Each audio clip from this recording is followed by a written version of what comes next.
Hello and welcome to episode 4 of Get the Gloves podcast, where we speak all things MMA, sometimes WWE, just to appease Mr. Raul Castillo over there, even though we never do, which is the right call. My name is Chris, introducing Raul and Jose. Say hello, fellas. What's up? A lot of crazy things have been happening, especially over the last 2 weeks. We got a ton of news to get through. We're going to touch on everything that we can, all the most interesting topics. We got a big fight night card, Fight Night Vegas 11 tomorrow at the Apex Center in Las Vegas. We got a huge signing to speak about. We got some future cards to speak about. So let's just kick it off. Jose, why don't you give me your biggest update on what you think is the most interesting thing that you've heard the last week? I think the signing of Michael Chandler to the UFC, I think that's I think it's a big signing. Maybe he's not like a well-known name for casual fans because he was fighting at Bellator most of his career. But he's a legit top lightweight. Yes, he is. I'll say top 10 because we don't know what he'll do in the UFC. But Yeah. I mean, he was a multiple-time champion over there, defended his belt a lot over there. He had some great fights over in Bellator. He lost his belt, and then he left Bellator on a win. He beat Benson Henderson with a first round knockout. He's still got it. So I mean, I think he's got power. He's got wrestling. I think he's gonna add a lot to the division. And I mean, I think the UFC shows a lot of respect for him for making him the backup in the Khabib versus Jason I agree 1,000%. Justin title fight. So I mean, that's like a big sign right there. So I mean, they Now, real high quick, respect for him. speaking on that, Jose, forgive me for cutting you off, but speaking on that same note, how do you feel about them really giving him this huge nod to be the backup for that fight? It could be the fight of the freaking year easily. Yeah. How do you feel about them giving him that nod? Do you think it's fair? Do you think Tony should get it? Conor, what do you think? I was a little surprised with it. Kind of came out of nowhere. I thought if anything they would book him to fight like Tony Ferguson, like they've been trying to book a fight for him. So I thought that would have made the most sense. Because I know originally they were trying to book Dustin versus Tony, which is the better fight, which should have been the fight, and that fell through for financial reasons. But I would rather see them book him in a fight. So I mean, I know I saw today on Instagram Paul Felder trying to get the fight. I would love that. Why not put? It makes sense. Listen, the card is headlined by a lightweight title fight. Yeah. Put two of the best, top 5 lightweights in there. So, Did you hear Dan Hooker? No, I didn't see anything about Dan Hooker. Yeah, it looks like Dan Hooker's in the running, but he's apparently said nothing. His coach tried to put him out. I saw his coach say something. Yeah. I mean, that's kind of strange. I mean, listen, anyone in the top 10, they should put Chandler against. What do you think, Raul? Yeah, I think like you mentioned, it's a big deal. I think oftentimes people have this we do dream matchups all the time, right? Whether it's who would have won in their prime, Floyd against Sugar Ray Robinson, right? And it's Anderson GSP. Yeah, we have all these dream matchups all the time, and then it's especially prominent in MMA, right? Because you have UFC, which is kind of a monopoly; they're their own company, and then you have Bellator, which is their own company, and other than that weird Demetrius Johnson, Ben Askren trade, these companies really don't talk to each other. So unless the UFC is about to buy somebody. So when we're talking about somebody that's as gifted as Michael Chandler, I think this is a big deal because it really is going to show how far away Bellator is from the UFC. I know that you guys know a few weeks ago, Scott Coker came out and said, hey, yeah, we've got the best heavyweight division in the world. And a lot of people kind of brushed that off. But then there were some people that said, hey, the reality is they do have some pretty good guys over there. I'm sure Dana kind of squashed that real quick by saying, yeah, their best guys are guys that we cut. But this is actually a really good opportunity for Michael Chandler, not only to represent himself, obviously, but also for people to kind of get an idea of how good those guys in Bellator are. Because, I also think about somebody like Douglas Lima, right? Joe Rogan talks about it all the time. Savage. Douglas Lima might be the best at his weight class in the entire world, right? But it's hard to find that out because these companies don't talk to each other. So, long story short, I think it's a really good opportunity for Michael Chandler, obviously. So kudos to him. I think that, whenever you're fighting in this arena, the goal is to get to the big leagues, right? And the big leagues is the UFC. So, so congrats to him on making it there. But I think his showing is not only going to be for himself, but I think it's also going to affect the impact that Bellator continues to have. Because if he's the real deal, if he could string together some wins, I mean, that only looks good on Bellator. I would say it's a win-win for them. Yeah, and I want them to book a fight for the card for Khabib versus Justin, because Justin Gaethje was a world champion and another it was World Series of Fighting, which is now PFL. He was their champ. Like, he was a longtime champ at lightweight. He came over and he had I think Michael Johnson was top 5 at the time, maybe top 10, whatever. I think it was like 8. I think. Yeah, he beat him and it put him right up to the some top guys. He fought, I think, Eddie Alvarez after that, when an amazing fight. Yeah, he lost 2 in a row. He lost to 2 of the best. Eddie was a former world champion. He lost to Dustin, who became interim champion. So, like, he only lost to the best. So, like, so that guy left his organization as a champion. Chandler's left his organization as a former champ on a win, obviously. But, like, so for them to put him in the title, it's not. I mean, basically he's the backup for a title shot. That's huge. So that's maybe, huge. So that shows a lot of respect that they have for Michael Chandler. Yeah, I so would let say, me like, ask you. hold on. I would also say, like, think back to when Will Brooks came to the UFC. Will Brooks was the champion. He was the champion in Bellator, right? And that's what I was talking about, Michael Chandler. I think that he could right those wrongs, because at that point, when you saw Will Brooks come to the UFC and start losing to kind of middle of the line fighters, you saw that, man, like, this guy was the champ over there, and he's losing to these guys. Yeah, he won. I think he won his first fight and then lost like 4 in a row. It was pretty. Yeah, He won his first fight against Ross Pearson. Then he came back and lost to Alex Oliveira, lost to Charles Oliveira, lost to Nick Lentz. So, I just said that. I just used that comparison here. I used that comparison, but it's like, he was the champ. Listen, and then came over. Brooks beat Chandler. So Brooks beat Chandler. I think at one point. I think they had like a couple fights together. Brooks beat him. So he was a former champion, came to UFC, and it doesn't work out sometimes. So I mean, I'm hoping it works out well. But at the same time, I think that, we said all that, but I think we also need to just let the people know that, styles make fights, obviously, and who knows, man? Maybe Michael Chandler will come in and go on a run. But the reality is, I think he gets an opportunity. He's 0-0 in the UFC, and let's see what he does with his shot, Yeah, agreed. So just real quick, I have a question. He's a big name to most, I don't want to say casual, but above casual MMA fans, right? I mean, we know what he can bring. We've seen his fights. Prior to him, who was the UFC's biggest signing outside of the Contender Series or just their own organization? I would say, and you guys may laugh at me about this, but I would say either Brock Lesnar or Ben Askren. I knew it. Yeah, I'm going to laugh at you. I knew you were going to go there. I would say, no, really. I'm being honest, though. I think because when we talk about Justin Gaethje. Of all time or like recent?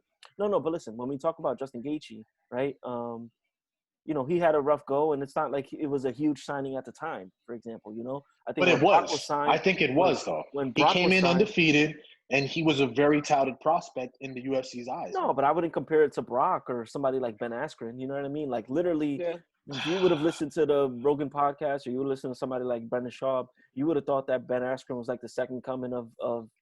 Yeah, fair. Then he came over, and let's face it, that first fight against my main man, Robbie, that didn't go. That didn't go. So it started off not so well for him. Ben definitely had more of hype because of the push from Joe Rogan and a lot of other fighters. So because he was listen, actually, I think Justin and Ben came into the UFC with the same record of 17-0. I'm pretty sure. Yeah. So they're both undefeated fighters. But Justin was fighting at World Series of Fighting, which wasn't very popular. It's like the Little League at that point. Yeah. And I mean, they had some really good fighters. System. They had some really good fighters because Marlon Moraes came out there. A lot of good guys came from there. Excuse me. Ben because the thing is a trade. So there's a lot more hype with that because there's hype behind the fact that people were talking about gave up the GOAT. Yeah. Like they gave up Demetrius Johnson. Mighty Mouse was going. So there was like pressure on him. So he had to perform. So that I think it's definitely like big on that. So and it was first ever trade. Like no one does trades. So like that was insane. There was a trade, and it was a trade for the best flyweight of all time, one of the best pound for pound fighters of all time. And so this guy better perform. Yeah, but still not a bigger signing than Brock, though, bro. All right. So in what sense, though? In sense of hype, or in the sense of I think it's an overall thing. I think Brock, number one, just he's that guy. Like walks in the room and you're like, oh my goodness, who is this guy? Like whether you guys talk about the performance enhancing drugs or not, like he's just got that body where it's That's like very this guy's relevant, big. bro. Listen, I get No, that, but what I'm look, saying is, but let's also talk about the reality. Like national he's a giant champion star. wrestler, a guy that's like legit. And then I think he proved himself as well in the UFC. He did. And Look, also Yeah, he's at not the slouch. time, you also got to remember this is before Conor. This is before the big stars. Brock was that dude. This is even before Rousey. Brock was that dude. yeah, I mean, listen, he headlined a UFC card with it being just a regular fight. Like that's how big he was. Not very many guys can do that, Agreed. especially now. Only Conor and Masvidal did it. And there's hype. So I mean, like yeah, we talk crap about Brock and stuff like that, but like, listen, he won the belt. Like He's you a champ. can't take that from him. He beat take it legit from him. guys. He beat legit guys, former champions. So like, but I mean, What with were you him, gonna yeah, say though? Because what were you gonna say in regards to the biggest signing? So like that one, so I'm split on it for me as just like as an MMA fan. So like I think the Ben Askren Demetrius is probably the bigger one, but like because it just affected MMA in general, like only really because it was in that space. But with Brock coming from the UFC, from the WWE to UFC, that's bigger mainstream, like because he's got a whole different fan base. Brock is well known more than any other probably UFC fighter there was at the time, for a fact. Like, oh yeah, So like it just everyone listen. He can't. Well, he was 1-0 when he came to the UFC, right? Something like that. No, I think he was. He might have have been been 0-0. No, he had. I looked at his record. No, he had one fight. Yeah. One fight, and then he came into the UFC, and I think he fought. First fight was Brock Mir or something like that. I mean, Frank Mir. Yeah. But like, he just was a star, a giant megastar. Like he was just so physically dominant. It's so. insane. Look, I give Brock crap, but Raul was definitely right. It was a bigger signing. Yeah. No. Agreed. All right. So let's move on. Good topic there. So yeah, he was 1-0. Speaking of Chandler filling in for that card, which is on Fight Island, how do you guys feel about the UFC going back to Fight Island? I know that they're going to be beginning with that Izzy Adesanya and Paula Costa card, which is humongous. I said that a week or two ago, where I think that's going to be Fight of the Year. But they're also ending it with another possible Fight of the Year in Justin Gaethje and Khabib Nurmagomedov. How do you guys feel about those cards that are going to be taking place over there, Raul?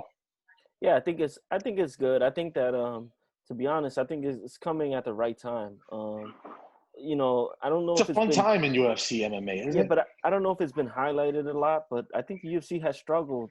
Some would say that they've been good on their record in regards to COVID-19 at the Apex, and others would say that they've had a bunch of hiccups. Whereas we know that they really were batting 1,000 at Fight Island, right? They went perfectly. So I think it's coming at a right time for them, where it's like, all right, let's just get out of here. The system that we were using over in Abu Dhabi was working. They're testing like crazy. They'll be over there to end the year, and usually the UFC we're always spoiled at the end of the year with the UFC. Oh yeah, October, November, December. Oh yeah. So I think it's a good deal. Also, let's face it, they're going to be getting a lot of press out there. So I think the whole kind of allure of Fight Island is still there. The name is really cool, the branding, and let's face it, also they're presenting good cards. So I think it's coming at the right time for them for sure. Agreed. So let me ask a quick question. Do you think this lineup that we have going there again is better than what we had the first time? I would say yeah. That's a good one. That's a good one, man. That's a good one, because you know what? Going there in the beginning, that was humongous, man.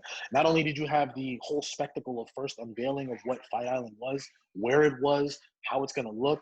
For the first week, I thought it was actually going to be on the sand fighting, like some blood sport kind of stuff. So it was just a lot of stuff behind it where it was like, wow, this is really cool. So I think that is a little bit taken back because we know what to expect. But these cards, man, in the next month, 2 months, man, stacked to the gills, man. Stacked to the gills. You got multiple Fight of the Year candidates. Not only are they the card stacked, but they look at the athletes in the cards. Guys like Adesanya, guys like Khabib. These are international stars, global stars. So Yeah. sure, like the Fight Island thing was really cool, and I think that it attracted Americans. I think the branding is excellent, but I think that now, really, I mean, when you look at Izzy and Khabib, I mean, these are two of the biggest international stars, other than Conor McGregor. So I think that Speaking of, Izzy just signed that Puma deal, yeah, which is unprecedented. He can't rock it in the octagon, obviously, but it's insane. He's got his apparel deal and sneaker deal with Puma. It's unheard of. yeah, but I think that alone, I think that the names of the guys they got in here, they got somebody like Brian Ortega, somebody Bro, that and Korean that's a Zombie. good That's good another fight. fight, good man. Good scratch, fight. and it's They've Ooh, had they a got real some beef. history there. yeah, I don't know if you guys know the They background, got some but history there. Yes, it. sir. They got a background that involved like Brian Ortega it smacked the involved a K-pop star. artist. Yeah, so it's Yeah, like it can't get any bigger than huge. that, man. So Yeah. I would say, I'd say this time around for sure. What do you think, Jose? Look, yeah, I mean, I think the some of these fights on this card, they set up a lot of potential really good fights. I mean, first of all, like the first card is going to be the Izzy versus Costa card title shot, right? And then we got Reyes versus Blachowicz for The co-main event is yeah. another title. Yeah. Yeah, Amazing. so like that's for listen. It's gonna be the first time in like I think I don't know how many years is it that it's gonna be a vacant title. light. Yeah, well, the sign of the fact that someone not named John Jones or DC has held the belt in the 205. It's crazy. So it's a whole new thing starting at 205. New and era, then man. I think maybe I'm partial to like I like watching some of the women fight. Holm versus Aldana. That's the next like title fight for bantamweight. So I mean, I know Nunez is gonna fight Megan Anderson in November, but I think she eventually might go back one more time to bantamweight, maybe. Yeah. And that division is like they need someone like they need a star. So I mean, Aldana, if she beats Holm, that puts her right there, and that's Aldana's from Mexico, right, Jose? Yeah, straight from Mexico. Yeah, she's really good, man. Boxing is nice, man. She got some good hands. What I'm saying is, Mexico is one of those countries, man. They get a fighter, they get behind them. Look at Yair Rodriguez, man. You think about Oscar De La Hoya, you think about Canelo. The Mexican fans are some of the most passionate fans in combat sports. That's the combat area, man. I mean, Jesus. Yeah. And, then the UFC could do really cool things. Star. They could put out if Aldana becomes a champ, they could headline her on Cinco de Mayo weekend. They do the weekend in September for the Independence Day. Yep. I think they were asked. This fight was supposed to be earlier. I don't know if it was supposed to be. Actually, no, it was supposed to be in August. I think Aldana got COVID, but I thought I thought it would have been great for them to move it to September. It would have been like because they always were gonna have this fight as a headliner. I thought it would have been really good if they did move it to September. Who was Holmes' last fight? I could tell you. You guys recall? Yeah, give me a sec. I could work on that. Because I feel like she's been very, very up and down her last 4 fights or so. I think she's rotated between wins and losses. That's what I mean. She's pushing 40 now, isn't she? She's up there. I think she's in her 40s. She got a long box 38 or so, right? I mean, she had a long boxing career, then kickboxing, and then my point being her last fight was in January this year. She beat Raquel Pennington. She beat Rocky. Okay. Yep. And that was a unanimous decision, 3-round yeah, fight. she I think this is a pretty big fight for her as far as moving forward. Well, also, like I think it gets interesting, though, Chris, not to cut you off. It gets interesting because, remember, she beat Megan Anderson. So if by chance Megan is able to beat Amanda Nunes, I think that sets up for a good rematch right there. You know what? Let me ask you. Let me cut you off there. And, Jose, I'm going to ask you this question here. Considering Megan has this title shot, do you think it's like completely exhausting the resources of the division where Megan is getting this fight? Or do you think that it's absolutely deserving of her? I think in February they had 2 women's featherweight fights that were basically sought as whoever wins like in a better way, they're gonna get the next title shot. And Megan won by a knockout, but the girl who beat her, Felicia Spencer, won the same way in a first round finish. So like therefore she got the title shot before Megan, which is fine. It's your question. It's yes and no. I definitely think she deserves a shot because she left Invicta on a great run, was fighting constantly, and she was a champion.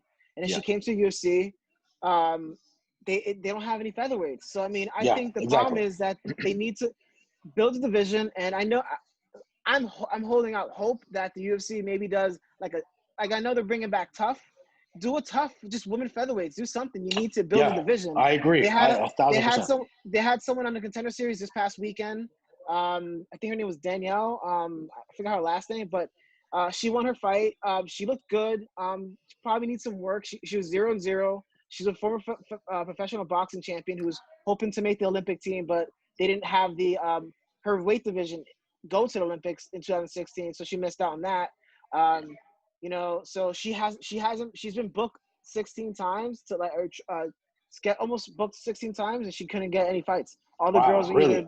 like she had big time Wow. problems booking these fights. So Wow. the UFC just said, hey, listen, your first pro fight's gonna be in it's gonna set That's Contender insane. Series. So I mean, how cool would it be for the UFC to do something similar to what the WWE has done in recent years and just make like an all-woman card? Where I think it would be that dope. would They be can definitely do it. unprecedented. That would be It's never amazing. I happened would love before. to I see think that. it'd be cool. I think that even last week what we saw with Angela Hill becoming the first black woman in UFC Yeah, history, that was huge. headline an event. It shows that it shows two different things in my opinion. It shows that women are on their way in the sport, but at the same time, it also shows that it's about time that this stuff is happening, right? I would say that listen, who knows down the line? I think that Dana White's always trying to be innovative.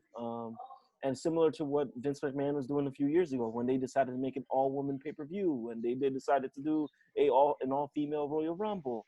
I mean, Yeah. I think that part of the problem with the women's divisions across the board really is not only the talent, but I would also say the exposure. Why not put these girls out there on the national level? Like show them off, even if you throw it on ESPN Plus, show them off Yeah. so that people could get behind them.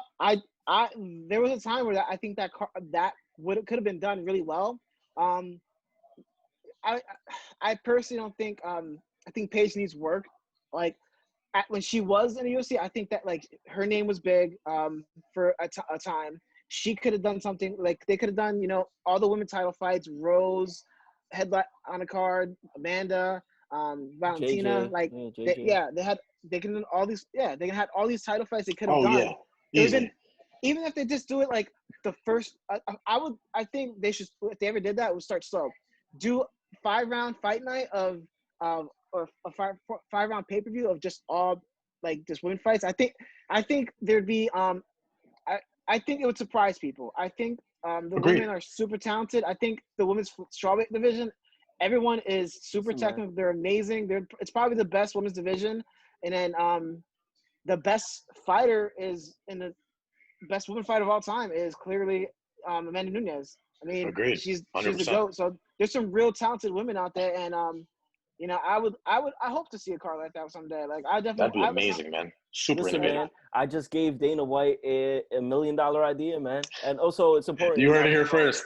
Also, I was doing some research as well. I don't know if you guys know, but 2020 is the centennial anniversary of women voting, right, in elections. Yeah. There have to be an election this year, and women were first able to vote in 1920. So man, I got a daughter now. I'm focused on women's rights.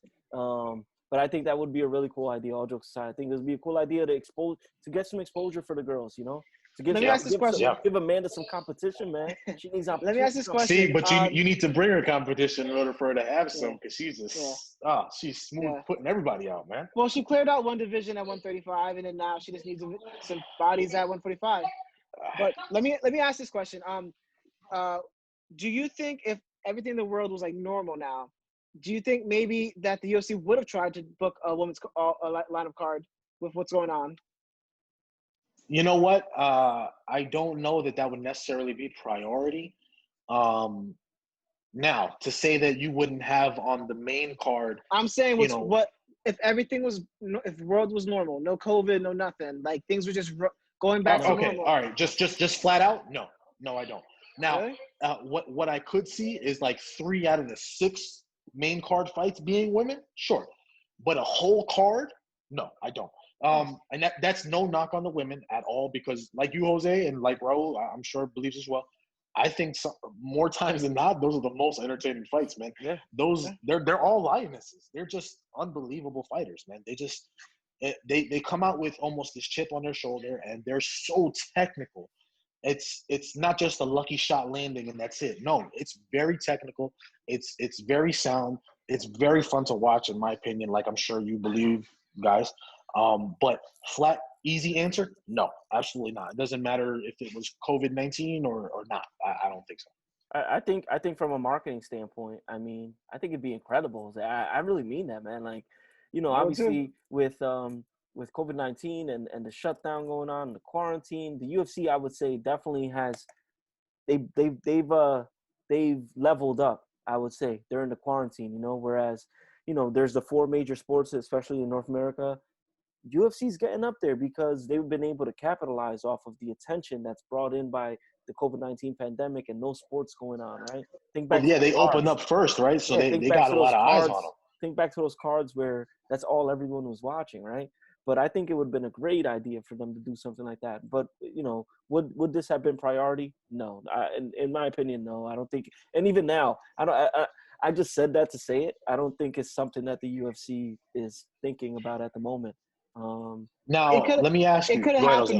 Jose. It could have happened before with when because right now I'll be honest, there's some divisions that need some work. Like bantamweight needs Oh yeah. work. Oh yeah. So like when Home was still like still had the allure from when she beat Ronda, when Cyborg was still in the UFC, they could have done these things. They had the like talent. they, Yeah. yeah, but like I think honestly a couple of years ago, like maybe a year or two ago, it could have been done when Rose was champion, stuff like that. I think it definitely really could have been done. But like I said, I think it would be a slow build. I think you do a fight night card more realistically. First like 5 fights, the best women fights you can put on, and it would be amazing. I think it would surprise a lot of people with how talented these girls are. So I would love to see it. I mean, but it is what it is. What fight are you guys most excited for this second trip to Fight Island? Man, Or like how about this? Wait, but I'll rephrase it because obviously we're excited for the title fights. What non-title fight? Good question. That is a really good one. Oh, Raul, you want to take that one? I'm gonna go with the easy option, and to me, the easy option. Well, actually, it's a tie for me. Actually, no, it's not a tie. I'm going with that Brian Ortega fight. I mean, headlining the I was gonna card. say that one. It's not for a title. Obviously, it has a little bit of background, and we talked about the pop star incident, the K-pop star incident. But let's face it, like we know that's gonna be a violent fight. We know that the Korean Zombie's gonna bring it. We know that Ortega always brings it. So like, why not? Why not pick that fight? I mean, Ortega's only lost once, and that was to the great, blessed Holloway, who is still the champion in my eyes because that man did not lose to Volkanovski. That's a whole nother story. But anyway, Brian Ortega's legit, man. I mean, his only loss is, like I said, to Max Blessed Holloway. That's a big deal. He's fought some really, really hard opponents, and not only fought them, but, I mean, won soundly. So, I mean, we saw Korean Zombie. We see Korean Zombie. He does it all. I mean, his cardio is off the charts. He's got bombs in both hands. He can submit you when he wants to. I mean, this is going to be a good fight. If I had to choose, I would definitely choose that one, and I would choose Brian Ortega winning rear naked chokehold. I think he drags him down, and I think he gets him, and he puts him in, I want to say, mid-second. All right. What about you, Jose? Which non-title fight are you looking forward to? I think Moraes Sandhagen. I'm a big Moraes fan. Yeah. Like I watched some of his fights when he came away from WSOF World Series of Fighting, and when he came in, he lost his first fight to Rafael Sunsao. He eventually, got that loss, got that revenge back. He finished him. I just think he's a monster at 135. When he lost to Cejudo, I was a little surprised with it, like how it happened. But I'm super looking forward to him. I think that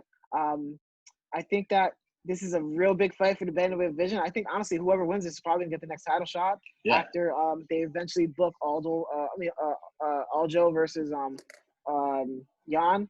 But this is a good fight. I think Sandhagen, he's been amazing in the UFC. Obviously, he lost his last fight to Aljamain Sterling. So I think maybe they might rushed him a little bit. We'll see how this Aljo fight got him in goes. the rear naked, right? First Yeah. round, and it to be honest, it made it look easy. Yeah, Aljo looked great. I Took think him that was down. after Corey kind of initiated the clinch, right? Like he came in, Yeah, and then yeah. ended up getting caught up. I mean, That listen, was surprising to me. Sterling's a beast, and I think he wasn't getting the respect he deserved, especially Long after legs, man. when he lost to Moraes when he had that vicious knockout. Mhm. But after that, he won every fight after that. So I mean, that's why I'm happy he's finally gonna get his title shot. I think right here, this fight sets it up. Moraes, I think, is still the number one bantamweight. I think he's still ranked as number one. I mean, he lost to Cejudo. I think he beats Sandhagen, and I think he gets the next shot. And then if whoever wins, whether it's Sterling beats Jan, or I'm hoping I would pick Jan in that fight. For me, Jan versus Moraes is That'd be a scrap. an amazing fight. Like, oh my god, that's fun, man. That's a ton of fun. Take all my money. Yeah, I would that's love gonna that. be Not great. all my money, but Agreed. most of my money. That's a straight draw. Agreed. Yeah. Now, all right, gentlemen. So we say all that to come to our main topic, which is UFC Fight Night Las Vegas 11, coming to you Saturday evening.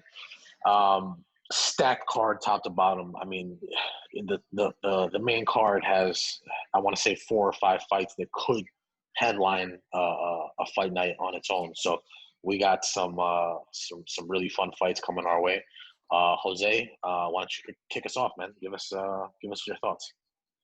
I mean, I think the main card starts off really well with I think it's Darren Stewart versus Kevin Holland, who this dude Holland, man, he's like trying to be the next like Donald Cerrone. He wants to fight like every week, and I think he's another one of these guys, man. Since the pandemic started, I mean, it's been active. Really, yeah, it's what it's all about. I mean, they need bodies for these fight cards, and if you're more active and you're winning, your stock just goes up. And I think that's something that's happening with him. I think, and Darren Stewart's no slouch. So I mean, I think whoever wins this fight, I think they're probably maybe get ranked, or they'll probably get a ranked opponent next. The thing is, Kevin Holland, he considers himself a real welterweight. So this fight's at middleweight. He's still looking to make his welterweight debut. He wants, if he wins, he already called out 3 people already. He called out Marvin Vittori. I forgot whoever else, and he wants to fight Mike Perry really bad. I would love that. I think him versus Mike Perry, because Holland's like a character, man. He's so funny. He talks like crap in the octagon and shit. Like, I would love to see him versus Mike Perry. I think that's a great fight. I think it would be a good, I won't say drop in competition. I just think that Perry has fought just straight killers for a while. And I think maybe someone who's maybe possibly unranked, like Holland, who's just going to come in there and come to fight and talk shit. I think like that could honestly be a headliner on its own. Who do you have winning this fight? It's not an easy fight for Holland. No, because Darren Stewart's just coming off a great submission win. Yeah. Emotional submission win. Yeah. A lot. Yeah, he had a lot going on and stuff like that. I mean, it's been real tough for fighters from the UK to book fights because they've been shut down for a lot longer than most countries and stuff. Yes, and so it was like truly illegal. It was like literally illegal to open gyms and stuff like that. They would get fines and stuff. So that's it's part of the reason why Leon Edwards didn't get a title shot, but that's another topic for another day. I'm gonna lean towards Holland. I think it's gonna go 3 rounds, and I think it's gonna be a tough fight. I think they're gonna just straight beat the shit out of each other. So you got Holland's by a split? I think he's gonna win the fight. I don't know how he's gonna win it, but I definitely think he's gonna win the fight. Give it to me. Give it to me. Split unanimous. I need something. Give it to me. Yeah, all of the above. Fair enough. Raul, what are your thoughts? Yeah, I agree. Kevin Holland looked great his last fight. So did Darren Stewart. But I think Kevin Holland's like at this point in his career where, I guess for some fighters you just see the change in them, And after his last performance, I mean he looked like it was too easy for him out there. Those were not walk-off knockout. Yeah. I think that I think we can agree this is a step up in competition. Oh yeah, definitely. Yeah, I think so. Yeah, but I think that. Even and I would say even the Darren Stewart fight, his last fight, yeah, sure, he got the win, but I think it was like kind of even in regards to Vegas. I think Vegas was seeing it even. I think Kevin is he's coming in as a minus 260 on this fight. You know what I mean? Just to give you an idea. So Vegas is already looking at him to be a big favorite in this fight. And I think he delivers, man. I think Kevin Holland keeps this thing going. I think he knocks him out. I think he finishes him. You know what? I like Kevin Holland. I'm pretty sure I said this prior. I really, really do like him. I think he's a major talent. It's something about Darren Stewart, man. His passion, his emotion, the way he fights. I think it's more than just fighting for him. I think there's a lot in the background, behind the scenes for Stewart that kind of pushes him. And if I have to put my money down, I have to go Stewart, man. I can't say how, but I just feel Stewart is going to get the win. You can lock me in for Stewart. All right. I like that. And then moving right up, just so you guys know, the next fight is a pretty good fight in the strawweight division, and it's going to be between Mackenzie Dern and Ronda Marcos. Obviously, when you look at their records, Mackenzie Dern's coming in with an 8-1 record. Meanwhile, Marcos is coming in with a 10-9-1 record. But what are which is very misleading, isn't it? Yeah, for sure. I think a lot of those people, a lot of guys like that, and women, I should say, with those scrappy records. You look at somebody like Roxanne Modafferi. I know she's got a ton of losses. Just a lot of people. Angela Hill's a perfect example. Even Masvidal. Masvidal's got double-digit losses. Yeah, the journeyman status. Yeah, if you're around long enough, you're gonna lose. It's just that kind of sport. No one's undefeated. There's no Floyd Mayweather's here, unless you're Khabib or John Jones. But what are your thoughts on this one, man? Mackenzie Dern is someone that is looking to become a star. You know, looking to make some waves in the strawweight division. What are your thoughts on this one? Man, Mackenzie Dern, man, she has everything that it takes in order to be a star, like you just said, Raul. And Jose, I know you know a lot about her. I know you're very knowledgeable with it. Randa Marcos is, of course. Randa Marcos is Red Dead Redemption, man. She is tough. She is just a tough one who could not easily, but very well win this fight and surprise a lot of people. I got Mackenzie Dern. I think she has too many tools in the shed. I think she is the superior fighter, and she's going to pull this out. And I don't want to say easily, but I'm going to say she's not going to have too hard of a time. Well, Mackenzie's got a loss to Jose's favorite fighter, Rivas. So let's see what he got to say about this. So Marcos, like Raul said, her record is a little misleading. She's been in the UFC for a while. She came straight off tough. So she's been fighting literally the top ranked strawweights since she's been in the UFC. So it's been tough for her. You know, she's had a lot of there was a lot of decisions that she probably should have got. I mean, so her record it should probably be better than what it is. You know, she's good. She's a good wrestler. Her striking is not the best, but it's not the worst. Like she can get the job done. But Mackenzie, her jiu-jitsu is just next level. You know, I mean, listen, and her first loss against Ribas, her first ever loss against Ribas was she couldn't even use her jiu-jitsu. So like we don't really know. Like I know she tried to take Ribas down, so she couldn't do it. But you know, she came back in her next fight. She submitted Hannah Cifers. So I mean, she can definitely submit anybody at any given time. You know, and she's got power in her hands. You know, whatever one wins was it came off the feet. So she big right hand against Amanda Cooper, dropped her, and then she submitted her. So I mean, so she's well rounded. So I mean, listen, her hands are just getting better and better because she kept it up on the feet with Ribas really well. So I'm definitely gonna think that Dern's gonna win, but I like the odds on this. It's not super like it's pretty close. I mean, so you got $500 Who you're betting this on? All right, so 495 on Dern. Yeah, you gotta go Dern. No. You gotta go Dern on this. Give me $500. Although I would say give me 500. I do whatever I want with my money. It's tough because you look at Marcos's record. I mean, 10-9, but she's been in there with people like Angela Hill, Claudia Gadelha. All the best. She's been there with Nina Ansarov. Who else? Alexa Grasso, Carla Esparza. I mean, she's been in there with some killers, man. She even fought Carolina in her third fight in the UFC. So it's like, it's wild, man. Wild stuff. Yeah. Yeah, absolutely. But Absolutely. I would bet on if I was a betting man. You know, your boy don't bet, but if he was a betting man, Give it to me, I'm Jordan. putting my money on Mackenzie Dern, man. Agreed. Yeah, I think that's a solid bet. Agreed. So now let's talk about this next fight. Johnny Walker versus Ryan Spann. And you know what? Um, Okay, here's my thing. You talk Right? And about we spoke odds. I like about the this. odds on this one, man. We I like the spoke odds on about this. this personally, right? And I'm pretty sure I'm the one who brought this up. Johnny Walker loses this fight. This guy's gonna get.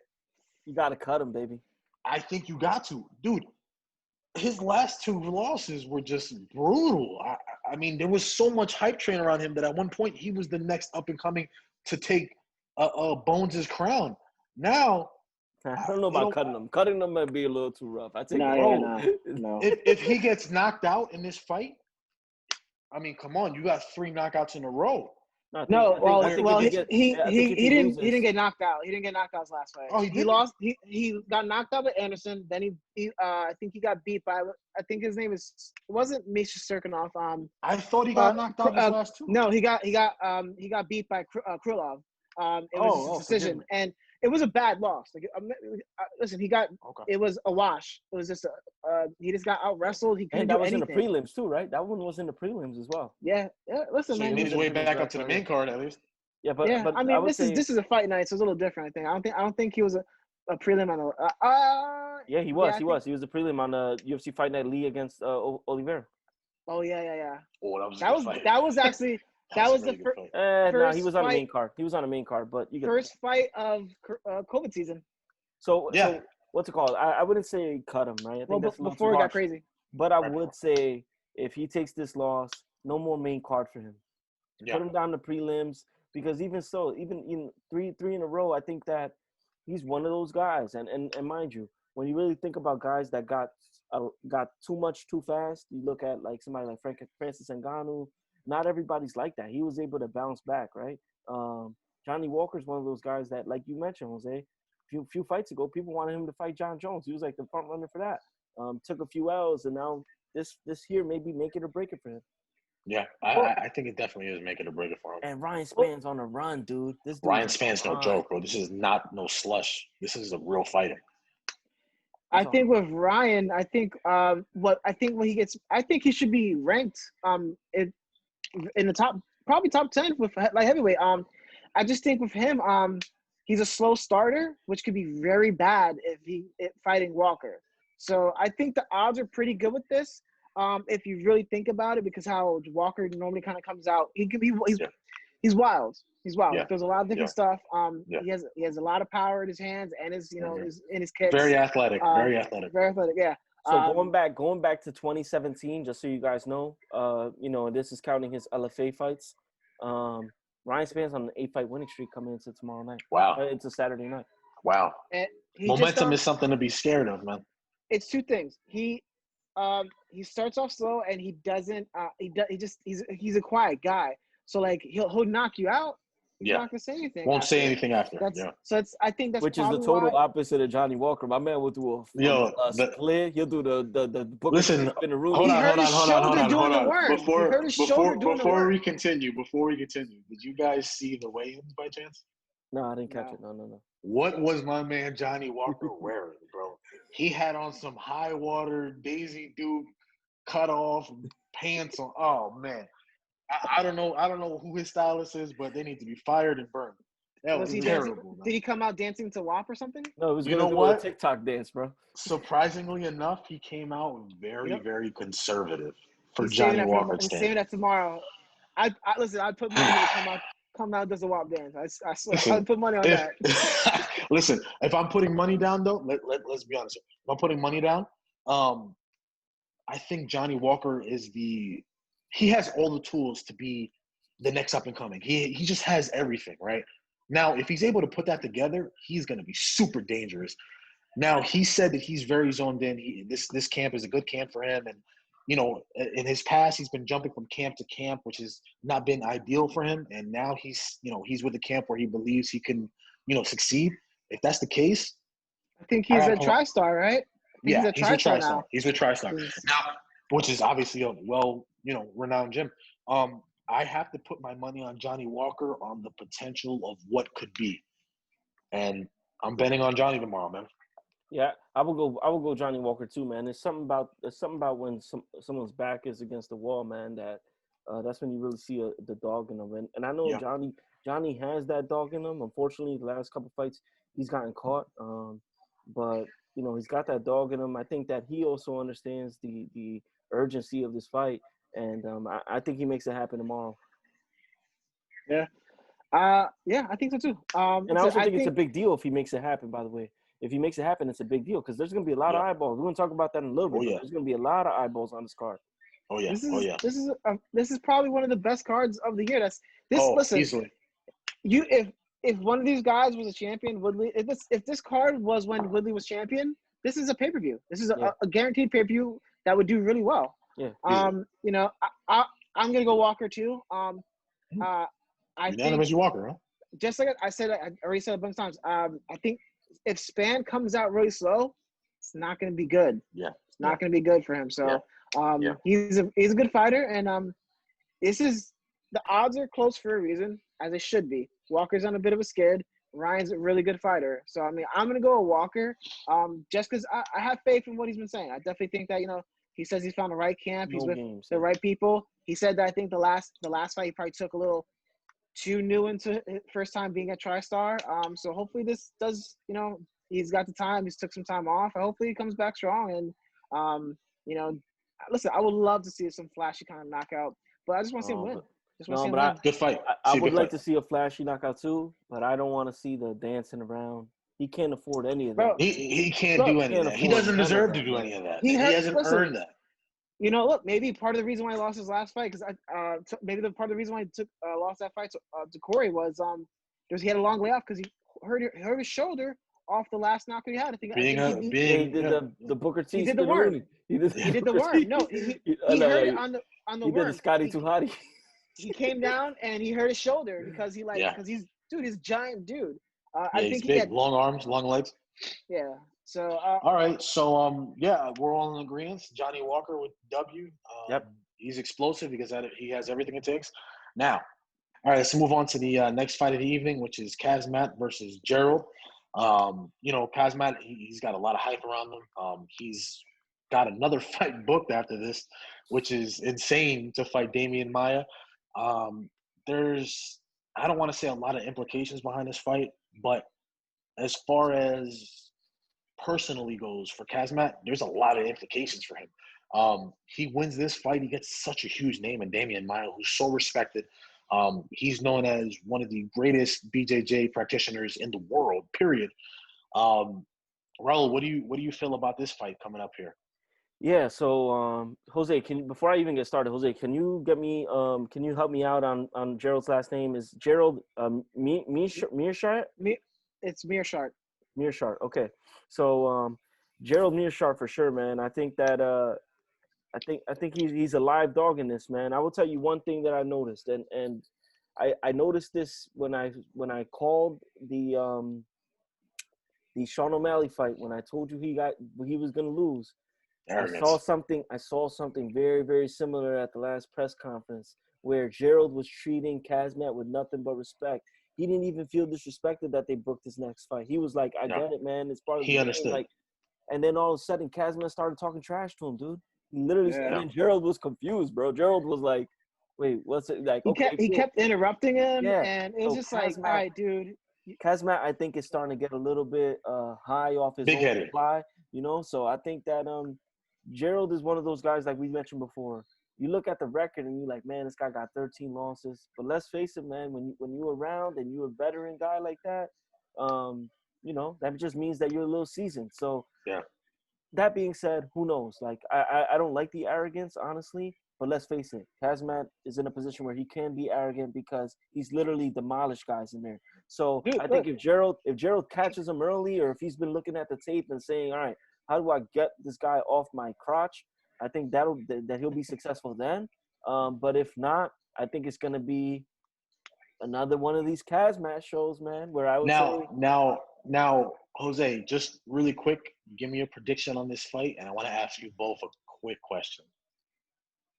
All right. Well, it's hard to give a quick prediction on this fight because Kazmat is coming off two like extremely super dominant wins, like probably nothing like anyone's seen. He was literally his two opponents landed. In two different weight classes. I think it was 3 strikes. Like it wasn't even like the second fight. One he of did them not didn't land strike it. any. He didn't land strikes. anything. Yo, it was 3 strikes, and one of them was when it was 3 Yeah. strikes, and one of them was when they touched gloves in the beginning of the fight. Yeah. He smacked him on his butt, saying "Good luck." Yeah, the one strike was a tap, so there was that. No, I mean, listen, he fought 2 dudes and he got hit 3 times. You know, That's crazy, insane. What he did to the thing is with it. So there is so the second fight he fought someone who's fought at 170 and 155. Yeah. So like, and there was definitely size difference in that fight. So I mean, you know, that kid, I think he was a champion in Cage Warriors, which is a really well respected another fight organization in the UK. So like, but he dominated him. So there's that. So like, I definitely don't think I definitely don't think that this fight's gonna be straight domination. Mearshart is like he's known for his grappling. He's a black belt in jiu-jitsu. Like, you know, like Kazmat said in like the press conference, he's like, oh, like, you know, if I beat you, you give me your black belt. Give me the black belt. Yeah. Yeah. He's I want yours. Like, it's like, all right, dude. So, which goes back to what Raul was saying about the arrogance, right? Like, there's a certain level where it's like, all right, man, stop. I would be okay with it if he had more fights. So like, you gotta earn your stripes. So, Sean O'Malley all over again, bro. Exactly. Well, O'Malley, he had some really all his wins in the UFC have been great. So I mean, he has more time in the UFC. He had, you know, the USADA incident and then some injuries. If O'Malley was fighting consistently, I think that his arrogance would be earned. I think it'd be like he's proved his worth like as a fighter and stuff like that, knocking these guys out. The Cosmo, again, he's 2 fights into UFC, and he's talking about how he wants to fight Cowboy. He's like telling Cowboy he'll beat him too. But you know what? He's also kind of showing respect to Cowboy in a way. He called him a legend. He said he would love to fight him, but he did say, "I would have to smash you," right? So let me just, and again, it comes off a little too much. Listen, but look, the hype is there. I mean, fighters just are saying like. People, there was, I think Rashad Evans was saying that he watched him train in Vegas last week. He was like, this guy, I think he's a real deal. I think they're like a lot of people are saying like this guy's grappling is next level. This guy is his ground and pound is next as good as Khabib's. So who are you choosing in this fight to win? So financially, I got some money. No. I got some money on upset, but I don't think this is gonna be like just a dominant ass fight. I definitely think it's gonna probably be back and forth. I want to pick Gerald. I want to pick Mearshart because I definitely think that he's got all the tools to do it. Like he's got hands, he's got grappling. But I'm gonna go with Cosmo. I'm like, you know, all right. Whatever. Okay. Cosmo. I'm gonna be a hype piece, or whatever. Like, so we'll come right still back. Still got money on Gerald. We'll come right back to this. Right now, here's my question that I really, really want to ask you guys, and this is for both of you. You guys can answer whatever order you want. This is my curiosity, right? This is me playing devil's advocate, and this is throughout sports, right? We see a new NBA player come in, we compare them to Jordan. Jordan did this at this time, did this at that time. All right. To me, I'm comparing these young guys to LeBron. To LeBron. You hear me? I'm sorry, Lakers are playing. To Conor McGregor, right? Conor came in and he's fighting animals. He's just all of them. Dustin Poirier, Max Holloway. He's just fighting animals immediately. Now you look at somebody like Chazmak, and he's fighting these guys. Are they on the same level of competition that somebody like a Conor fought, where he earned that arrogance immediately? Or is Kazmat just really full of himself and getting W's? Like, is it earned? And is this a huge step up in competition fighting Gerald? Or is this just the same level of playing field? What do you guys think about that, man? Because if I'm looking the way that I am, trying to be, subjective, I don't think it's been necessarily earned. I think he's just done something amazing in the sense of fighting in 2 different weight classes so quickly, one after the other. And it's wonderful to see. It's great to see because he's down for a scrap. But they're comparing him to Khabib, and that's a lot, man. That's a lot to me. So I'm gonna start because I already kind of mentioned some of this. I think one of the biggest factors of so besides his performance, because his performance was amazing, so you can't take away from anything he did. He dominated these guys. One guy didn't even hit him. You know, it wasn't a fight. It wasn't a fight. He just wrecked them. So I think part of it also is the fact that what we're going through right now. I think this pandemic plays a big factor in a lot of these fights. There's a lot more people watching now than there was before. So what people saw what he did. And then what he did in the first time was a dominant win. It was crazy. Then he came back and fought 2 weeks later.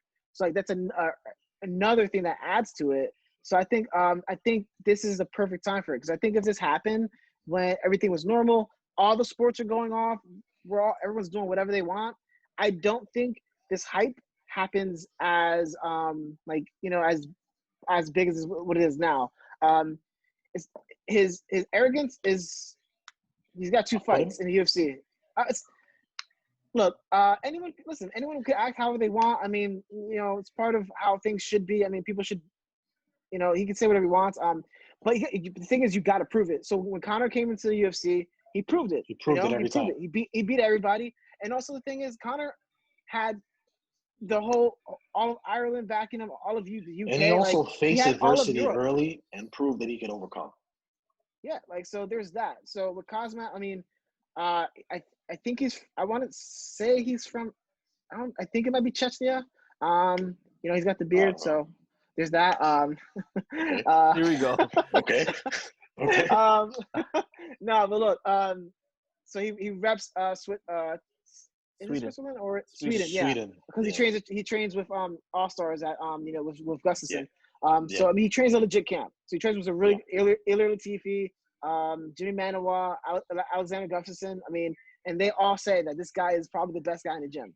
So these are guys who are, you know, title. That's a huge sign. And stuff like that. That's a huge sign. So I think given time, maybe listen if he wins, say he wins this fight and then the next fight.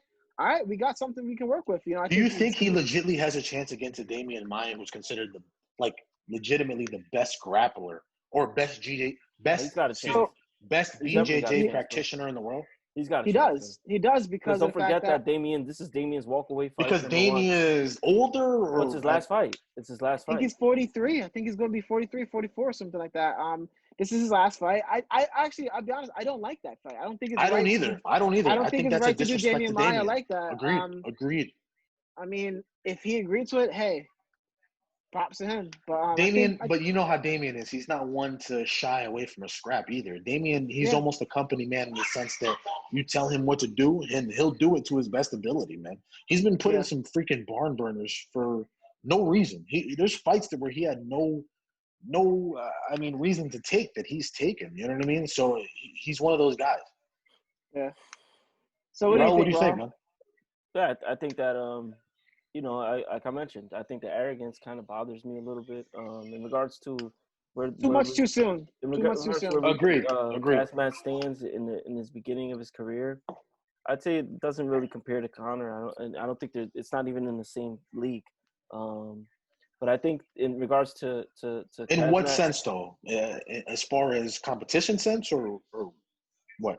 I'd say a mixture of all these things. Competition. I would say a mixture of pressure. I mean, I think even when Conor the way that Conor won was really he stacked the odds against him to begin with, right? Yeah. He put all the pressure on himself. He put all his chips in and said, "I'm gonna knock this guy in the first round, second round. I'm gonna do it," and then he did it. You know what? If I could, just also really think his quickly style. interject. I also think styles is going to be a big thing in this. Remember, Conor's the scrappy guy that'll knock you out. Yeah. Kazmat's this guy that'll glue to you and overwhelm you. But I don't know if he has that flashy knockout in him. I don't know if he has that left hand, that right hand like Conor. You know. You know what? If I could just really quickly interject and I'll let you finish, is that what I really love about Conor McGregor is, if this makes sense, he was never the bully, right? So if you get what I mean, like he always challenged champions or number one contenders. He never challenged somebody who was, below him. Who calls out Jose Aldo? Who calls out Chad Mendez? Who calls out Eddie Alvarez at the time? You know what I mean? Like, he was calling out killers, and he was stepping up and performing, man. You know what I mean? Like, I don't necessarily know that you could be Kazmat, and not that he called out Damian Maya or he did call out Cowboy, but those aren't guys that are necessarily on the rise. You know what I mean? So, not to say he's a bully, but you weren't doing Conor any favors. You know what I mean? Like, you just weren't. He had every fight was a tough fight, and he proved that, every arrogance that he put out or put forward was, worth it. So well, I'll tell you I what. just wanted to say that. I'll tell you what. If he wants to fight at 170, 185, and fight against some of these top guys, I mean, there's people all around. You can see him in there with someone like Usman. You can see him in there with someone like Gilbert Burns. Look, man, there's people there, and I think he knows. He also knows his space. He knows his level and says, yeah. I think he understands that as well. He's got to take his time. So when you call out somebody like Cowboy, dude, he's on a 4-fight losing streak. It's like it doesn't really do anything for you.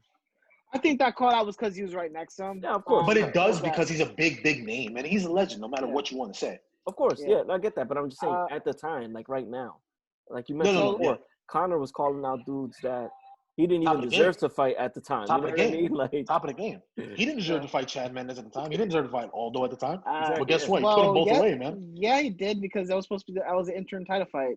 No, I mean early on, though, Jose. Early on. Oh, I think he always had his eyes set at the top. You know what I mean? Yeah. Does that make sense? I guess. Sure. Why not? Whatever. Take another sip. You're so arrogant, Jose.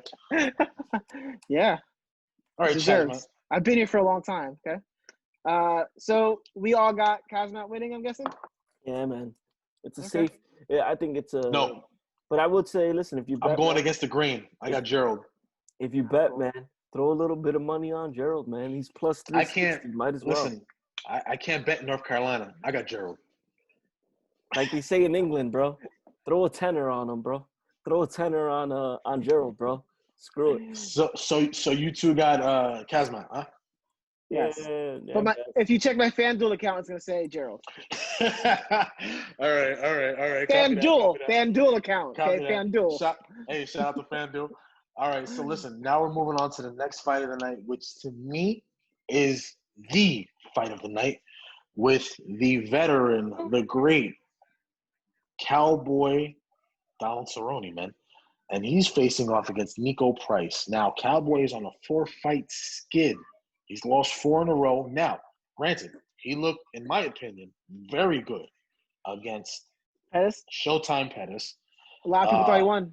Even that Ferguson fight, he got caught. He got cut a lot. The Ferguson fight, he didn't look terrible, man. He didn't look terrible, no. He really didn't look terrible. The Conor fight really wasn't, No, the Conor fight, you got to kind of get that a wash because, look, bro, I think we can all agree Conor is just, he's a different specimen, man. Like, that's different. Let's just leave that out there. Against Showtime, he looked very good, man. I thought he won the fight. I got to be honest. I thought he got robbed. Now, he did say, he got his new baby boy at home who was born a week early. So God bless him for that. Happy, safe, healthy. God bless him. You saw the kind of run he put together when his first child, Danger, was born. And it was kind of legendary. So if this is any indication on what's to come, Nico's got a problem, man. And Nico is a savage. He's not going to back down. This is going to be a scrap. Somebody, mark my words, is going to get knocked out. And I got my money on Cowboy, man. I got him winning. I feel it. This is different. I feel him different this fight. Jose? Oh, go ahead, Jose. Go ahead. I really do not like this fight for Cowboy. I just think you never did. Once it was announced, you called it. Yeah, you said it. I just didn't get it. I mean, but that's what we love about it's him. It's a fun fight, man. He'll fight anybody. He don't care. It's a fun fight. He probably doesn't even know. He didn't probably even know Nico Price was a fighter. He just was like, all right, cool, I'll fight this dude. I don't care. He popped in YouTube and found out. No, listen, he don't watch people. He fights. He doesn't. He just talks to his coaches. This is not the fight you want coming off 4 losses in a row. Someone who's wild, unpredictable. Dude, Nico Price knocked out somebody from the bottom with hammer fists. Yeah. Like, and he like used his foot to like prop up his head while he did it. Like the dude is unpredictable, and he's got a wild, a strange build. He's got very long arms, long arms, short torso, long strong legs. Yeah. You know, I think if Cowboy's gonna win, his best bet is to use his grappling. The dude doesn't. He never really uses it, and his jiu-jitsu's really good. Like he has great grappling. His wrestling's good. And he's already said he's not going to use it. He said he wants to stand and bang. He said it's going to be a barn burner, which is like, is that just him playing around? I don't know how many barn burners Cowboy got left in him, man. I think. How old is he now, Jose? What is he? He's 43. No, he's mid-30s. He's not. Oh, really? I think he's like 38, 39. He's mid-30s. That was probably Maya. Oh, yeah, Maya. My bad. Yeah, I think Maya's like 77. Yeah, close enough. You know. Cerrone's 37, by the way. 37. 37. Yeah. Look, he's even younger than I thought. He was born in 83, bro. Yeah. But he's been fighting since he was what, like 20? No, 20 months. Out the womb, knocking out dudes.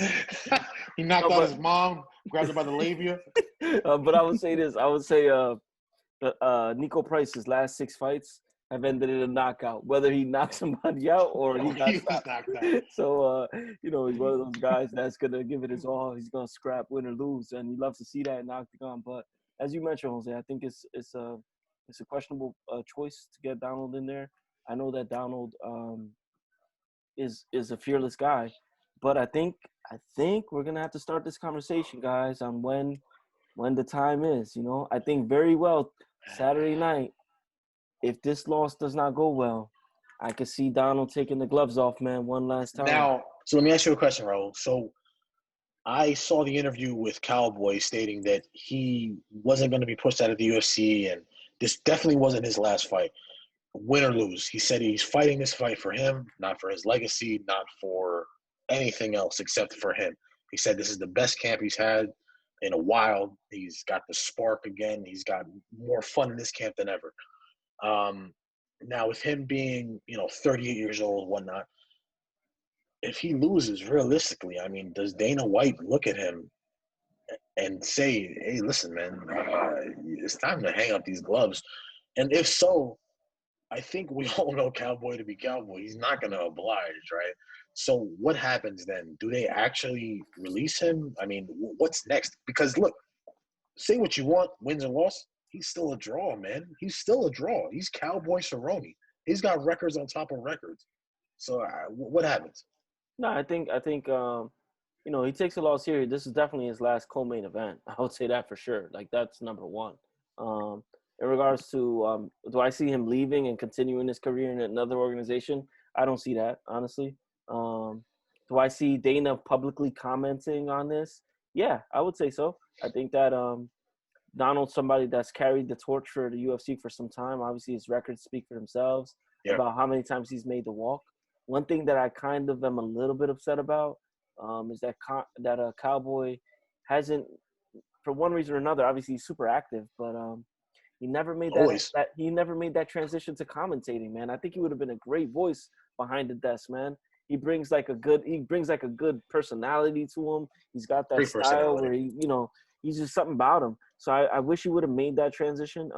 So I don't know if there's many options out there for him in regards to today's landscape. But who knows, man? But I will say this: if this is a bad loss, man, he's got to give it some thought. Now, if it's quote unquote a good loss, right? Close decision. He looked good, just like he did it. Just like, look, a good loss was against Anthony Pettis because he won that fight. So yeah, there is. So let's say he has another showing like that.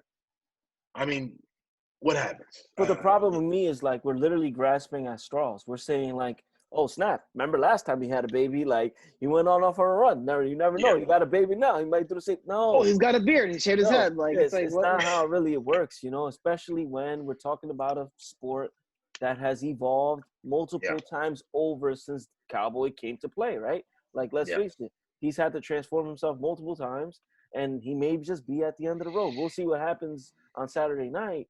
But I don't know. I mean, I'm gonna, kind of go against what I just said. I said a bad loss and he retires, but I'd say any loss at this point, and it may be time, man. Father Now, Time Jose. is undefeated, my friend. Now, Jose, let me ask you. On the same note, just different perspective. He gets a good win Saturday night. What happens? I think Cerrone is in this new point now where I think like Anthony Pettis is in. Star fighter. I think that's what it is. A big name. Fun fights. Fun fights. I think that's all he really got. He tried to push for another title run. That's when his loss to Tony Ferguson. I mean, that fight, if he would have won, he would have got a title shot. He was on a good run at the time. And one thing is like he bounces between lightweight and welterweight so much. Yeah. So like, I think that's one thing that hurt him a little bit. Like, I personally would like to see him finish his career off at 155 at lightweight. Yeah, agreed. Because he's not the biggest welterweight. I mean, No. I think we're gonna see with this fight, he's gonna be smaller than Nico Price. Yeah. He's not, Cerrone's not a small guy in the least bit, but I don't know. I think if he loses, I mean, he's got to understand that, I got to slow it down. I got to pick better fights. And I think if he wins, he's going to be like, all right, like, I think I know, we know Cowboy. He's going to be like, all right, who's next? I want to fight. Yeah. They just want to fight. Yeah. So, I mean, if he wins, which he could win. The thing is, he could win if he utilizes all of his tools. He is not just all strike. All around, he's a better fighter than Nico Price. He has no Agreed. skills. Agreed. But it's about using and, utilizing those skills in the fight. If he wins, I think what they do next is just give him like another kind of up and coming guy who they can build their name off of. I think that's what they're doing. I mean, it shows in 2 fights tonight. Because if Nico Price goes in there and finishes Cowboy in a wild fashion, Nico's a star. If Kazmat finishes not the same. I don't know. It's not the same level. If Kazmat wins and then beats Maya, different. Another guy. That's what I was getting to. I wasn't saying Gerald's. Gotcha. Yeah, I think. But if Gerald wins, that can build his profile too. So that'd be good. Absolutely. I'm picking Nico Price to win the fight. Both financially and just pitting wise. But listen, man, Cowboy can he could pull this one out. He can. I think he would have to. He has to utilize all of his talents, his skills. He has to use his grappling. I guarantee. Listen, if he took this to the ground, I guarantee he probably would submit him. I definitely think he could do it easily. Well, not easily because I don't want to disrespect Nico Price like that, but I just think that he can definitely do it. He's got really slick submissions and stuff. Yeah. No, I got Donald winning. Call me a homer, whatever. But Donald, the way he's speaking this time around, feels different. It really feels different to me. I know that he's definitely on his last legs. That's obvious. But who's to say that his last legs can't be his best leg, right? I mean, he has all the tools, like you said. Makes sense. Especially in this fight, I got Donald, man. I think Donald is a better all-around fighter in this fight specifically. And like you said, Jose, if he pulls out the stops, I think he can definitely pull this. Yeah, I think Donald will take it. Something about those veteran dudes, man. They always find a way. Similar to, I know Jim Miller lost his last fight, but the fight before that, went out and got the W, so like that Frankie Edgar and Yair Rodriguez fight, right? Nobody had Frankie winning that fight, or even Frankie in his last fight, right? Frankie in his last fight. Yeah. I would say that fight was. He's underdog. He was. I think the Yair Frankie was like, you know what? No, I would say Munoz versus The thing is, they're both coming off losses. So that's what I say. Like, but I'm saying from overall standpoint, like there's a fine line between doing something great or just being the doormat for the up and coming talent. You know what I mean? And Frankie has shown that he's not that. That's number one. Gatekeeper. Talking about the gatekeeper. Yeah, the gatekeeper. Yeah. So let's see what Donald does. But I would, to kind of put a bow on this, I would say Donald's one of those guys we got to be careful with, man, because he won't know when to stop, bro. This guy will keep fighting. You don't know when to stop. Anytime, any push it. place, anywhere. I think Dana likes him too much, and he'll push it. And he's got little babies, man. You know what I mean? He's got little kids. He's got a newborn. Just week one old. of those guys. Yeah, he's got a newborn week old. Okay, so we're in agreement. Me and Raul, we got Donald Cowboy Cerrone with a W. Jose, you're by yourself. And you got Nico. You're on the island, brother. All right, so now moving on to the main event of the evening, and this is bad blood all day. This is legitimate implications in the division. You got the former champion, the gentleman that they consider one of the best ever alongside GSP, and you have Colby Covington, the interim champ. And I mean, these guys have trained together. They've been in the same camps together. They know their own tricks. I mean, there's just a ton that goes into this, man. I mean, we need an hour alone just to speak about everything that's going along in this. Jose, why don't you kick us off, man? This fight it's something that would have been a huge headlining pay-per-view card if it had happened when Woodley was champ. I love the matchup. I just don't love when it's happening. This fight, if it would have happened when Woodley was champ, I think all of us would probably say like Woodley's got in the bag. I think right now where Woodley's at, coming off 2 completely shutout losses, this is not the kind of guy he wants to fight right now, especially with how he lost those fights where he was super inactive. He wasn't letting his hands go. He wasn't, striking like he would. And Colby's a pressure guy. He may not hit like Francis Ngannou, but getting punched in the face constantly doesn't feel good. It doesn't feel good. So getting that pressure on you, and also he doesn't have to land like super damaging shots. That pressure, that forward pressure, landing some shots. The judges. That's showing it just that looks you're winning good. the fight. Yeah, and I mean, Woodley's always kind of been the kind of guy to circle back against the cage and kind of move around. Look for the power shot. This is not the fight to do that. No. So we'll see how it goes. Woodley's gonna have to really, really put everything out there. Like this is he's had a great career. Like this is I'll be honest. Like this saves his legacy. Like listen. Who knows what happens with Usman versus Burns? Maybe Burns even wins. So maybe they're okay. Cool. No, you can see that. Maybe that loss looks better then. But the Colby versus Usman fight was amazing. And Colby showed. Listen, a lot of people don't like Colby. He's very polarizing, and I got nothing nice to say about him outside of MMA. He's a great fighter, and I think people need to respect that. He's an amazing fighter. And Woodley is going to have to do everything he can to try to win this fight because Colby's going to put everything on him. The pressure, the wrestling, everything. Now, let me ask you, right? Now, if the chosen one shows up in comparison to Tyron Woodley, right? There's alter egos here. If the chosen one shows up, you think he wins very clearly?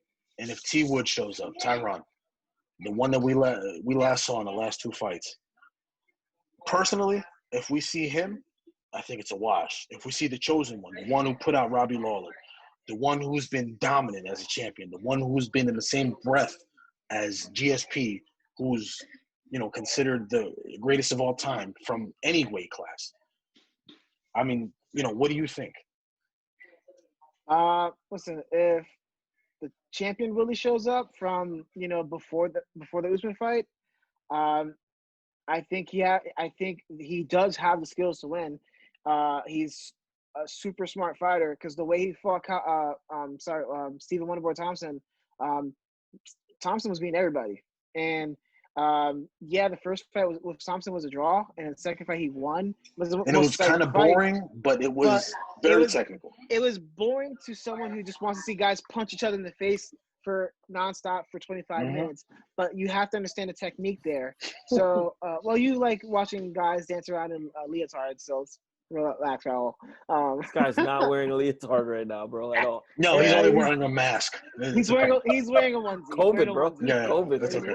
COVID. He's wearing a leather onesie. But no, if that Woodley shows up where he's fighting smart and strategic and letting his hand go when he Yeah, needs but to, the thing is, I don't think he has it in you him, really and think you I would really like to. think I hope I'm wrong. you really No, think Raul, go ahead. Tyron you really think Tyron you think Woodley from the last few weeks, last few days, really what we've seen of him, you think he's gonna come in there and fight smart? No. I can see it now, man. Okay, He's now coming in with that. what do you mean? What do you mean by fight smart? Do you He's mean coming in fight with smart that. as far as I don't think intellectually, or do you mean fight smart as far as like no. knowing when to pick his shots and We're I talking would about say fighting I would emotion. say I would say that yeah, Fighting in a emotionally. perfect world he would come in and fight, he'd pick his shots, this and this. But that's not who I see. I see that's T not Wood the coming in Woodley who there needs to show up, emotionally. though. I think. No, but at the same time it could work against him because T Wood right now is looking like he wants to rip this guy's head off. And let me tell you something though. If that's the T Wood The that tough shows guy, up, that's the T Wood that's gonna win because he is I the don't know, stronger man. puncher. I don't know though, because remember, in the sport of MMA, it's not always the tough guy that wins. It's not always the angry guy that wins, right?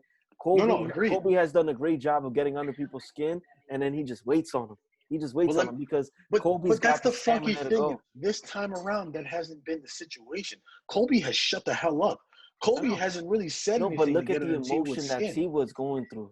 T Wood's going through a lot of emotions. Right. I think that T Wood has a lot of pressure on him right now because let's face it, and I know that listen, you got to talk about it. The reality is, I think that T Wood really is thinking about this as a fight that's bigger than sports, man. I really Meaning think it's that for the culture.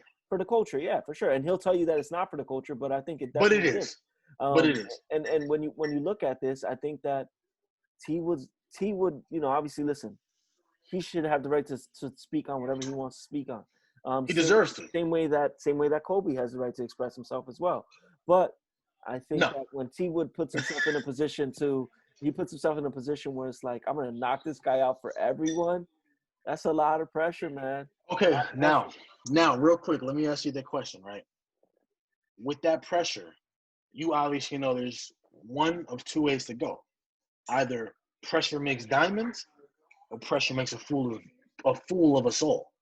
What way does this go for T Wood? I think. Listen, I honestly think he loses tomorrow, man. And it pains Jose, me what do you think? It pains me, but I think he loses. What do you think? Cut him off in his answer. I think he loses. I just think that it's a bad matchup for him right now. I respect him for taking up. Listen. He can hate Colby all he wants, but this is not like a step down in competition from fighting Burns. Yeah. This is fighting a guy who off a great title fight. He was finished. He was finished in the 5th round. And he showed heart, dude. Great freaking showed fight. A lot of heart, man. If he really broke his jaw, I don't know if they ever got to the bottom of that, Jose. But if he really did, he showed a lot of heart, man. I think it was. Still in there. It wasn't officially broken. There was something wrong, but yeah, he still kept getting up. Listen, he wants to keep going. He was upset stoppage. Whether we know that was a good stoppage, though. That was a good stoppage. Was it for very good stoppage? It was. Listen, he was done. Whether he wants to fight that stoppage for show, because he's so tough, whatever. But he lost the fight. It was a great fight. I would have been. Listen, if there was a rematch, I would have been all for it. Oh yeah. I just think that right now, listen, I would love for Woodley just to take this fight. There's a lot of pressure, like you said, Raul. There's way more pressure on him than there is on Colby. Colby, I don't think there ever is going to be pressure on Colby because he's just. He already got his jaw broken by Usman, and he's still talking. I he won't shut up. He's got this whole thing he does, and people expect it from him, and they don't expect anything less. I think whether he wins or loses, he's going to talk the way he talks. I think it'll make for a great meme, though. It'll make for a great meme. Oh, it will. All day. On Donald Trump. It'll be a good video on TikTok until Sunday when it's banned. Yeah, but the thing is, for one thing that stuck out for me this past week, I watched an interview Woodley did. I think it was last week or maybe earlier in the week. He said, "Make up your mind. I'm tired of people saying that this fight is for this or that, for the culture and this and that, but this fight is for me, for my legacy. I need to win this fight." And then he changes up his mind. So that's, you're indecisive. No, it's not. Not indecisive. I think he's playing into Colby's game, bro. He's playing into Colby's hands. But the thing is, Colby hasn't done anything this fight to really. Not done anything. He hasn't said it. anything outward. But I mean, the Keep America Great again hat. Keep America Great, whatever. I think he's doing that. Keep America Great. Yeah. He knows what he's doing, bro. So Raul, let me ask you a question. Okay, and this is gonna be it right here. The Chosen One shows up Saturday. Is it enough to beat Chaos? Period. Well, yeah. I mean, because the Chosen One's the guy's gonna hit you with the one punch knockout. Yeah, for sure. But yeah, no. I mean, you got the wrestling involved. You got the striking involved. I think those days are gone. Intellect involved. He's not gonna out wrestle Colby, bro. I'm sorry. He's not. You don't think so? No, he's not gonna out wrestle Colby, dude. You're talking about Colby's a guy that I'm telling you, unless he puts Colby to sleep, which I don't know if that could happen, I think Colby's gonna wear on him, dude. He's gonna wear on him. So you think Colby has the better stamina? Oh, for sure. I think Colby's shown that the last few fights. He's shown that. He will. Look at that Robbie fight. Yeah, I think he broke records for how much strikes he thrown, and he was just. Yeah, I mean, he was tapping him all day like Mayweather, but sure. No, but listen, but you get tired from throwing punches too. You listen. I could do this to you all day and eventually not, No, but to be fair, Chris, he also mixed in some takedowns too. You know what I mean? Agree. Listen, Jose, what do you think? So here's the thing. I think that Robbie fight could literally happen against this fight that we're gonna see with him. You think so? I think exactly how. Because what was Robbie's issue in that fight? He didn't throw anything. He kept just circling away against the cage. He didn't throw anything. He kept waiting to throw a bomb. That's what could happen. We'll be seeing Woodley's last two fights. Waiting to throw a bomb. The big shot. That's a big point, bro. Listen, what happened with Burns? He kept swinging and he waited so long. Early in the fight, he threw a bomb, missed, got taken down. Listen, I don't think I've ever seen Woodley cut. That fight against Burns, I mean, he had a big cut. He usually looks like there was 10-8 rounds. I've never seen him get a 10-8 round against him. Yeah, never. So, and listen, all these fights have happened this year. All those fights have happened this year, basically. I think I know when he fought Usman was over a year ago, but the Burns fight was just a couple months ago. It wasn't very long ago. Very, very, very recent. I'm pretty sure. I think it was in June. It wasn't that long ago. Now we're here in September. This fight, he looked bad against Burns. They wanted to. He didn't do anything. This fight was supposed to happen last month in August. Yep. Think about that. So they wanted him to go from getting dominated in June to fighting again against 2 months later. Another terrible matchup in August. So I'm happy he took the time. I would like to see him win because I bet money on him. But hey, gotta think you're a gambler, bro. Yeah, come on, you degenerate. I just have a parlay on 3 upsets. That's it. That's all I have. That's all. That's it. I'm not betting on everybody. I just have a parlay. That's it. But it's just my car. I'm betting on it. But no. I think this is Colby's fight to lose. I think that's what it is. It's Colby's fight to lose. That's a very good way to put it. I don't think he's gonna let himself lose. I think everything he says, it's polarizing. We don't like it. A lot of people don't like it. Some people do, because they're clowns. But he has the skills. He does. He has the skills. He's a great fighter. Maybe people could think he's boring because he doesn't throw power shots and his wrestling is very dominating. Oh, he is not boring. Whoever says that is insane. You just said he has pillow hands. So yeah, but volume is fun. But look, all right, I'm just making a joke. But not he has the skills and he's looked better of late than Woodley has. So all the signs point to Colby winning. So I'm gonna pick Colby. So Jose's final pick is Colby. Raul, final pick. This is tough, man. But I know I dogged on Woodley, man. But just for the sake of the podcast, I'm going with Woodley, man. I think he'll land something on him. I'm gonna have to go Woodley just off of his recent interviews and his training sessions, training with Jorge Masvidal, and he feels like he has a different energy to him. I just you don't. My heart wants him to win, bro. You know what? And maybe that's what it is. Maybe it's me being a sucker and wanting him to win. But my heart feels like when you're that great, you don't just fall off and that's it, man. Like you just don't. You just don't, man. I think mentally he's in a better place. I think physically he's in a better place. And I think he's going to pull out a squeaker, and it's going to be a fight of the year candidate, man. I think this is going to be a great fight. I hope it's going to be a great fight, and I got Tyron, man. I got Tyron winning. All right, so I'm going to ask you guys this. I want you guys to – okay. Sorry, I was just joking. Go ahead. We got to end the podcast now. So, all right, so I'm going to ask you about the Anderson Silva. Co-main and the co-main and the main event. Yeah. Pick the winner, not who your heart wants to see win. Okay. So, because I think we all can agree that our hearts want to see Cowboy and Woodley win. And Woodley win, right? Yeah. But let's be real now. All right. So who I think is gonna win? I'm gonna stay with my Cowboy pick. And then I think Kobe's gonna get Woodley. You know what? If I'm being honest, I gotta agree 1,000% with Raul, man. But if I can say, out of the main event and the co-main event, the more likely to win, Cowboy. Yeah, for sure. I would agree. I would agree. The more likely to win would be that. Yeah. Yeah. If I had to put my life savings on it, which is my $13.47. All I got is $3.50. So. all I got is 2 cheeseburgers.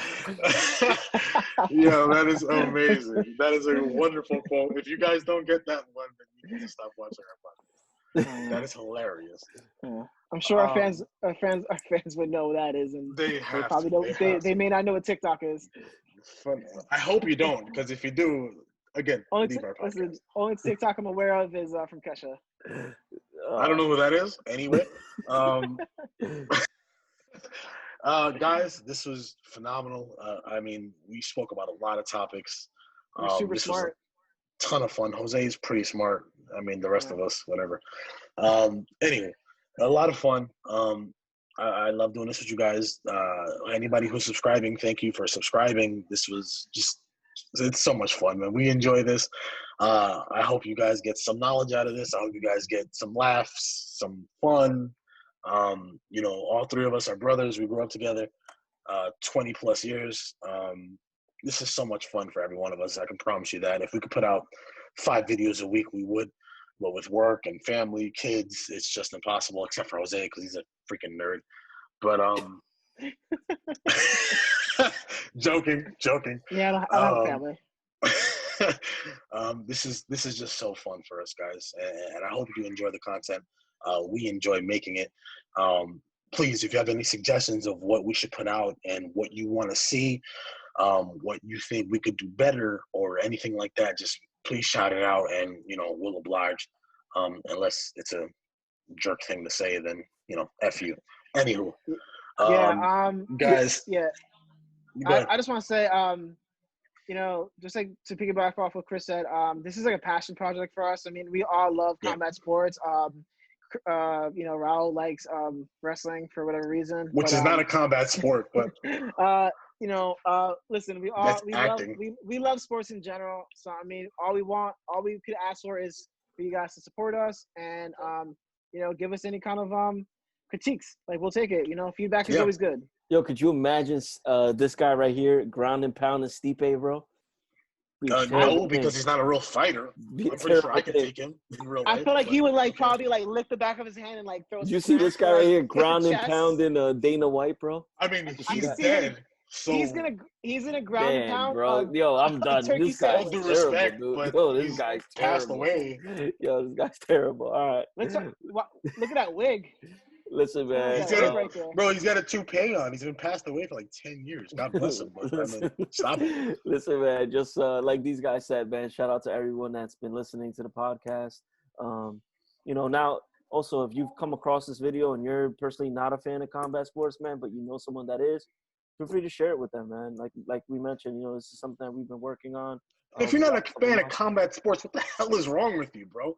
Get some real light, some TV in your life. This is amazing. This is the most exhilarating freaking sport in the world, guys. Step it up. Yeah, for sure, man. So, Chris, if you want to just give us a prop, we can't end the podcast without you. So, if you want to just give us a prop. Look, don't ever tell me what to do. And if it's a problem, you can get the gloves. You hear me? Peace. Love you guys. Thanks for tuning in. Thank you, guys.